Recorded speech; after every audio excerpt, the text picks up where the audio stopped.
എല്ലാ കൂട്ടുകാർക്കും പുതിയൊരു വീഡിയോയിലേക്ക് സ്വാഗതം.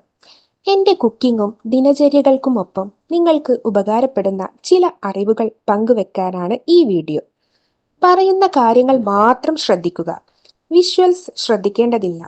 എഡ്യൂക്കേഷണൽ പർപ്പസ് മാത്രം ഉദ്ദേശിച്ചുള്ള ഈ വീഡിയോ കല്യാണം കഴിച്ചവർ മാത്രം കാണാൻ ശ്രമിക്കുക. വീഡിയോ ഉപകാരപ്രദമാണ്, മറ്റുള്ളവരും അറിയേണ്ടതാണ് എന്ന് തോന്നുന്നുവെങ്കിൽ ഷെയർ ചെയ്ത് സപ്പോർട്ട് ചെയ്യാൻ മടിക്കരുത്. അപ്പോൾ നമുക്ക് വീഡിയോയിലേക്ക് കടക്കാം. സെക്സ് ചെയ്യുമ്പോൾ യോനിയിൽ തുപ്പൽ തേക്കാമോ? ഈ വിഷയമാണ് ഇന്ന് നിങ്ങൾക്കായി ഷെയർ ചെയ്യുന്നത്. പലർക്കുമുള്ള ഒരു സംശയമാണിത്.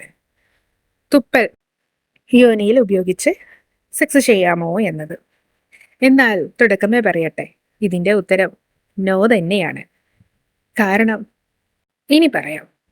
പ്രത്യേകിച്ച് ഗർഭധാരണ സാധ്യതക്കായി ബന്ധപ്പെടുന്ന പങ്കാളികളിൽ ആണെങ്കിൽ കൂടി നിങ്ങൾ ഒരിക്കലും ഇത്തരം കാര്യങ്ങൾ ഉപയോഗിക്കരുത്.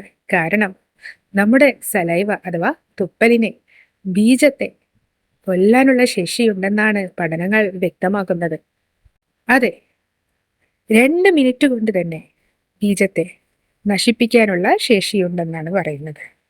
എന്നാൽ പലരും കരുതുന്നുണ്ടാകും ഗർഭധാരണം ഒഴിവാക്കാനായി ഈ വഴി ഉപയോഗിച്ചൂടെ എന്നത്. എന്നാൽ ഇത് എത്രത്തോളം സുരക്ഷിതമാണെന്നൊന്നും നമ്മുടെ ലൈംഗിക വിദഗ്ധർ പറഞ്ഞിട്ടില്ല.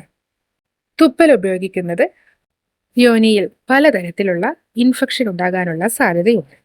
പ്രത്യേകിച്ച് ഹെർപ്പസ് പോലെയുള്ള ലൈംഗിക രോഗമുള്ളവർക്ക് പെട്ടെന്ന് തന്നെ തന്റെ പങ്കാളിക്ക് പകരുവാനിടയാക്കുന്നു. അതുപോലെ തുപ്പൽ ഉപയോഗിച്ചാൽ അഥവാ നിങ്ങളുടെ പങ്കാളിക്ക് മറ്റു പല അസുഖങ്ങളോ എന്തെങ്കിലും ഉണ്ടെങ്കിൽ അതുടൻ തന്നെ പങ്കാളിയിലേക്ക് പകരുവാനും സാധ്യതയുണ്ട്.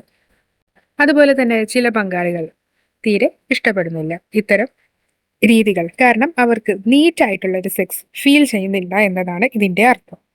നീറ്റായിട്ടുള്ള സെക്സ് ഫീൽ ചെയ്യുന്നവർക്ക് മാത്രമേ ചിലർ ഇഷ്ടപ്പെടുകയുള്ളൂ. അതുകൊണ്ട് തന്നെ പരസ്പരം അറിഞ്ഞ് മനസ്സിലാക്കി ചെയ്യുന്നതായിരിക്കും ഉത്തമം. ഇനി യോനിയിൽ ലൂബ്രിക്കേഷൻസ് ഇല്ലാത്ത അവസ്ഥ വരികയാണെങ്കിൽ തീർച്ചയായും നിങ്ങൾ KY ജെല്ലി പോലെയുള്ളവ ഉപയോഗിക്കുന്നതായിരിക്കും നല്ലത് ലൂബ്രിക്കേഷൻസിന് ആവശ്യമായി. അല്ലാതെ തുപ്പൽ തേക്കുന്ന പ്രവണത ഉപേക്ഷിക്കുക. ഇത് പലതരത്തിലുള്ള പ്രശ്നങ്ങൾക്ക് ഇടവരുത്തും. മാത്രവുമല്ല, നിങ്ങളുടെ പങ്കാളി ചിലപ്പോൾ അത് ഇഷ്ടപ്പെടണമെന്നുമില്ല. അതിനാൽ പ്രത്യേകം ശ്രദ്ധിക്കുക. അപ്പോൾ ഇതുപോലെ നിങ്ങൾക്ക് മറ്റൊരു ടിപ്പുമായി മറ്റൊരു വീഡിയോയിലൂടെ വീണ്ടും കാണുന്നതുവരേക്കും എല്ലാ സുഹൃത്തുക്കൾക്കും ബൈ.